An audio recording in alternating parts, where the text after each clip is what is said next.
This is a 2019 Ford Mustang GT with a 5.0 V8. We just replaced the factory rear mufflers with some single chamber V-tubes out to 4-inch dual outlet tips, as you can see.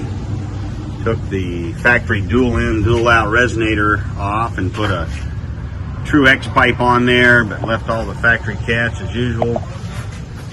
Just give it a good rumble to it. That's what the customer's looking for. Let's see what it sounds like. Got